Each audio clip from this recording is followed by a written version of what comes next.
This video is brought to you by Brilliant. For the last 2 years, Ethiopia has been consumed by conflict. War first broke out between the Tigrayan TPLF and Ethiopia's federal government in late 2020, after the TPLF organised local elections without the approval of the federal government. Since then, something like 500,000 people have died in the conflict, according to estimates by researchers at Belgium's Ghent University. In part because federal forces have blockaded aid shipments into the famine-stricken Tigray region, putting millions of people at risk of starvation.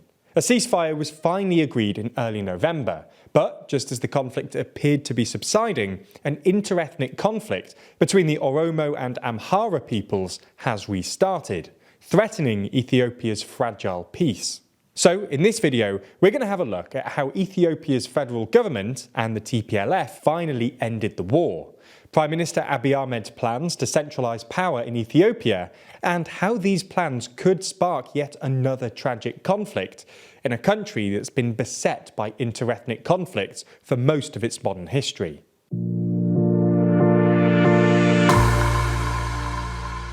Before we start, if you haven't already, please consider subscribing and ringing the bell to stay in the loop and be notified when we release new videos. So, to understand this story, you need to know a bit about the Ethiopian state and its federalised structure. Basically, as is the case in much of Africa, Ethiopia's national boundaries don't map onto any real ethnic boundaries. As such, there are a multitude of ethnic groups in Ethiopia, and lots of these ethnic groups don't get along with one another, or at least have some history of conflict. Some ethnic groups are also far larger than others. For example, according to the most recent census from 2007, there are some 25 million Oromo people in Ethiopia, representing about a third of the total population, but just 21,000 Harari people. To make sure that the rights of smaller ethnic groups are respected in Ethiopia's democracy, and to secure their democratic consent, when the modern ethnic state was created in 1992, after the collapse of the brutal Derg regime, it was federalised into 11 semi-autonomous regions. Each of these regions represented a distinct ethnic group, who usually make up a majority in that region. So, for example, Tigray is mostly populated by ethnic Tigrayans, while Amhara is mostly populated by ethnic Amhara. Some of these regions are a lot bigger than others, to reflect the size of the region's main ethnic group. For example, Oromia is nearly 300,000 square kilometres, and home to over 35 million people, most of whom are Oromo. Whereas the Harari region is just 330 square kilometres and home to just 250,000 people, including most of Ethiopia's Harari people. According to Article 52 of Ethiopia's constitution, each region is responsible for implementing economic and social development policies and for maintaining public order with their own police force. In practice, this means that each region is basically its own mini-state. They collect and distribute taxes, they have their own mini-armies, and their own languages and culture. When he came to power in 2018, Prime Minister Abiy Ahmed promised to centralise power in the federal government. At the time, Abiy basically made two arguments. First, he argued that the current system actually exacerbates interethnic division, because it separates Ethiopia's ethnic groups and allows for the creation of controversial ethnic militias. Second, he argued it would be more effective to make policy at the national level instead of at the regional level. Despite relatively steady growth, Ethiopia is still a poor country, with a GDP per capita of less than $1,000, and Abiy argued that a strong federal government would be able to accelerate economic growth. Abiy's plans were staunchly resisted by many of Ethiopia's ethnic minorities, who saw it as an Oromo power grab. Abiy himself is Oromo, and because the Oromos are the largest ethnic group in the country, many ethnic minorities worried that centralising power would allow the Oromo to dominate Ethiopia's politics. While it might not have been the direct cause of the civil war that broke out between Abiy's government and the Tigrayan TPLF in 2020, it was definitely a contributing factor. The Tigrayans, who only accounted for 7% of Ethiopia's population, were worried that, if powers were centralised, they would just end up outnumbered by the Oromo. Other ethnic minorities were similarly worried that, without regional representation, their voices would be drowned out by Ethiopia's larger ethnic groups. This is a classic case of what political theorists call tyranny of the majority, when, in a democratic majoritarian system, a majority pursue exclusively their own interests at the expense of minority factions. Anyway, as we've detailed in previous videos, after 2 years and hundreds of thousands of deaths, the war between the federal forces and the TPLF finally concluded at the end of last year.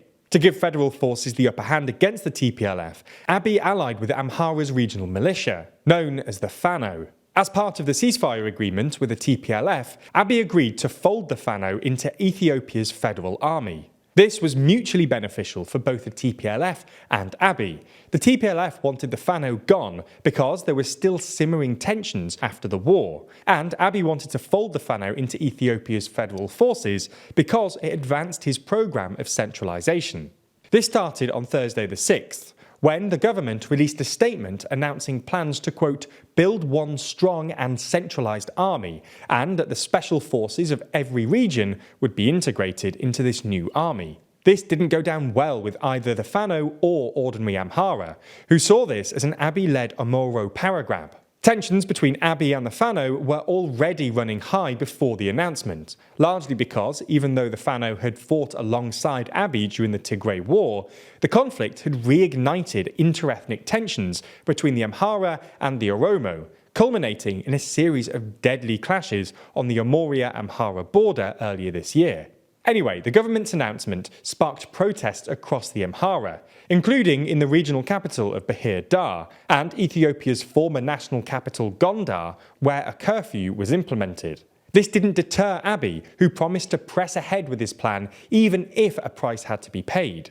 This only irritated the protesters, and on the 6th consecutive day of protests, there was shootouts between protests and government forces. Precise numbers are hard to come by, but at least 2 aid workers have been killed in the violence so far, and the World Food Programme is yet to resume operations in the region. Now, at the time of writing, it looks like things have calmed down. Nonetheless, this is a tense moment for Ethiopia. Abiy's plan to dissolve the various ethnic militias is going to be controversial, and there's a real risk of further violence, especially given the heightened interethnic tension in the aftermath of the Tigray War. If you can pull it off, however, this could end up being good news. A more centralised state, or at least fewer ethnic militias, is probably a good idea, and it could be a step towards a better functioning Ethiopian state. These are all clearly huge decisions, but one much smaller, easier decision you can make is improving your skills and career prospects with Brilliant.org. That's because, while we all know that the promise of AI is that it'll make our lives easier, it's very possible it'll make our work lives more difficult, replacing some people and requiring different skills of others. Brilliant, however, is the best way of improving your STEM skills quickly and in a fun way, investing in your own human intelligence. That's because Brilliant has thousands of lessons, from foundational and advanced maths to AI, data science, neural networks, decision-making, and more, with new lessons added monthly. And by the way, these lessons are interactive and engaging, designed around principles of active learning, so there's no boring lectures here.